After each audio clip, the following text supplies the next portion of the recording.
दोस्तों इधर पर सिंड्रेला की सौतेली माँ और दोनों बहनें नहीं चाहती कि सिंड्रेला पार्टी में जाए, इसलिए वो उससे ऐसा कह रहे हैं कि no one wants a servants for bride, मतलब कि दुल्हन के लिए नौकरानी कोई नहीं चाहता। तो दोस्तों इधर पर सर्वेंट का मतलब है नौकरानी और ब्राइड का मतलब है दुल्हन। तो दोस्तों हम इन शब्दों का प्रयोग करके अपने से भी और सेंटेंस बना सकते हैं। जैसे हम कह सकते हैं कि मैं अपने काम के लिए एक नौकर रखना चाहता हूँ, तो हम कहेंगे I want to hire a servant for my work, मैं अपने काम के लिए एक नौकर रखना चाहता हूँ। या फिर हम कह सकते हैं कि आपकी दुल्हन बहुत खूबसूरत है, तो हम कहेंगे your bride is very beautiful, आपकी दुल्हन बहुत खूबसूरत है। तो दोस्तों आगे इधर पर सिंड्रेला अपनी सौतेली माँ से कह रही है कि I don't want to ruin anything, मतलब कि मैं कुछ भी बर्बाद नहीं करना चाहती। I don't want to ruin anything. तो दोस्तों इधर पर रूइन का मतलब है बर्बाद करना। तो दोस्तों इधर पर हम रूइन शब्द का प्रयोग करके दूसरा सेंटेंस बना सकते हैं। जैसे हम कह सकते हैं कि तुम मेरी जिंदगी बर्बाद कर दोगे, तो हम कहेंगे you will ruin my life, you will ruin my life. तो दोस्तों आगे सिंड्रेला कहती है कि I don't even want to meet the prince, मतलब कि मैं तो राजकुमार से मिलना भी नहीं चाहती।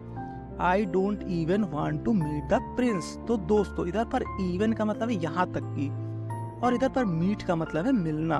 तो दोस्तों इन शब्द का प्रयोग करके हम दूसरा सेंटेंस आसानी से बना सकते हैं। जैसे हम कह सकते हैं कि यहाँ तक कि रमेश तुमसे मिलना चाहता है, तो हम कहेंगे even Ramesh wants to meet you, मतलब कि यहाँ तक कि रमेश भी तुमसे मिलना चाहता है। Even Ramesh wants to meet you. तो दोस्तों आगे उसकी माँ कहती है कि oh and you would not because there is no question of your going, मतलब कि और तुम ऐसा कर भी नहीं पाओगी क्योंकि तुम्हारे जाने का कोई सवाल ही नहीं पैदा होता। तो वह कह रही है oh and you would not because there is no question of your going. तो दोस्तों इन शब्दों का प्रयोग करके भी हम दूसरा सेंटेंस बना सकते हैं और उसे हम अपनी डेली लाइफ में यूज कर सकते हैं। जैसे हम कह सकते हैं कि तुम यह गेम नहीं जीत पाओगे क्योंकि तुमने इसका अभ्यास नहीं किया है, तो हम कह सकते हैं कि you would not win this game because you have not practised it, you would not win this game because you have not practised it, मतलब कि तुम यह गेम नहीं जीत पाओगे क्योंकि तुमने इसका अभ्यास नहीं किया है। तुम यह गेम नहीं जीत पाओगे क्योंकि तुमने इसका अभ्यास नहीं किया है।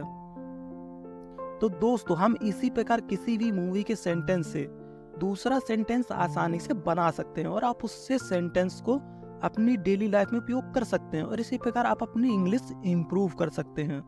तो दोस्तों यदि आपको यह वीडियो पसंद आ रही हो तो मेरे वीडियो को लाइक करें और चैनल को सब्सक्राइब करें और कमेंट करें। तो दोस्तों इधर पर सिंड्रेला कह रही है but all of the maidens of the land are invited, लेकिन इस जगह की सभी युवतियां आमंत्रित की गई हैं। But all of the maidens of the land are invited. तो दोस्तों इधर पर मेडन्स का मतलब कुंवारी लड़कियां और इनवाइटेड का मतलब है आमंत्रित। तो दोस्तों इन शब्दों का उपयोग करके हम दूसरा सेंटेंस बना सकते हैं।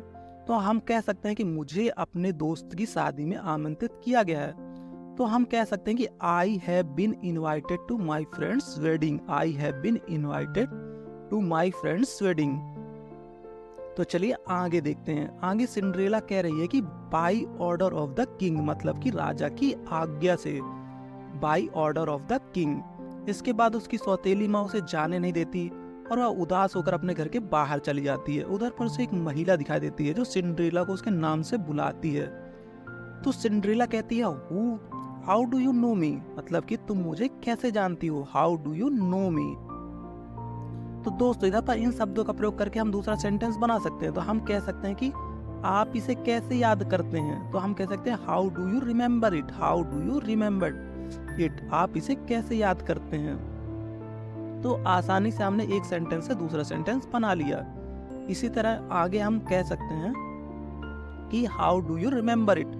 इसी तरह हम इसका उपयोग करके कोई और भी सेंटेंस बना सकते हैं। चलिए आगे देखते हैं। आगे सिंड्रेला कहती है कि हु आर यू, मतलब कि आप कौन हैं। तो अब परी कहती है हु एम आई, मतलब कि मैं कौन हूँ, हु एम आई, मैं कौन हूँ। I am fairy god mother, मतलब कि मैं परी माँ हूँ, I am fairy god mother. तो सिंड्रेला कहते हैं यू कैंट बी, मतलब कि आप नहीं हो सकती, यू कैंट बी। तो दोस्तों इन शब्दों का प्रयोग करके भी हम दूसरा सेंटेंस आसानी से बना सकते हैं। जैसे कि हम कह सकते हैं कि तुम उसके घर पर नहीं हो सकते, तो हम कहेंगे you can't B at her house, मतलब कि तुम उसके घर पर नहीं हो सकते। तो दोस्तों इसके बाद फेरी गॉड मदर कहती है व्हाई नॉट, क्यों नहीं, व्हाई नॉट। तो सिंड्रेला कहती है दे डोंट एग्जिस्ट, मतलब कि वे अस्तित्व नहीं होते, उनका कोई अस्तित्व नहीं होता, दे डोंट एग्जिस्ट। तो इधर पर दोस्तों एग्जिस्ट का मतलब है अस्तित्व। तो वह परी कहती है कि didn't you own mother believe in them, मतलब कि क्या तुम्हारी अपनी माँ उन पर विश्वास नहीं करती थी, didn't your own mother believe in them, क्या तुम्हारी अपनी माँ उन पर विश्वास नहीं करती थी। और वह परी कहती है don't say no because I heard her, मतलब कि ना मत कहना क्योंकि मैंने उन्हें कहते हुए सुना है, don't say no because I heard हर।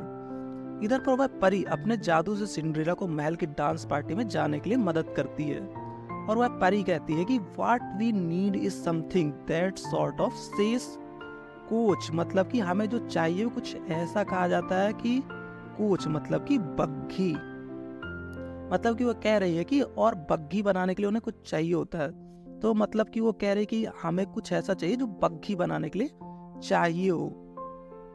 तो आगे बग्घी बनाने के लिए उन्हें कुछ चाहिए होता है, तो वह परी कहती है कि डू यू ग्रो वाटरमेलन, मतलब कि क्या तुमने तरबूज उगाया है। तो इधर पर दोस्तों वह परी वाटरमेलन का यूज करके एक बग्घी बनाना चाहती है, एक 4 पहिया बनाना चाहती है जिसमें वह अब सिंड्रेला को उस महल में भेजेगी। दोस्तों यह थी आज की वीडियो। यदि आपको यह वीडियो पसंद आई हो तो मेरे वीडियो को लाइक करें, कमेंट करें और चैनल को सब्सक्राइब करें और बेल आइकन को दबाएं ताकि मेरी अगली आने वाली वीडियो का नोटिफिकेशन आपको मिल सके। और मैं आपके लिए इसी तरह और भी न्यूज़ और स्टोरियों और ग्रामर की वीडियो लाता हूं जिससे कि आपकी इंग्लिश इंप्रूव हो सके, जिसका लिंक मैं अपने इस वीडियो के डिस्क्रिप्शन में दे दूंगा और आप मेरे चैनल पर डायरेक्ट जाकर भी उन वीडियो को देख सकते हैं। तो दोस्तों हम मिलेंगे अगली वीडियो में, तब तक के लिए नमस्कार, थैंक यू, गुड बाय।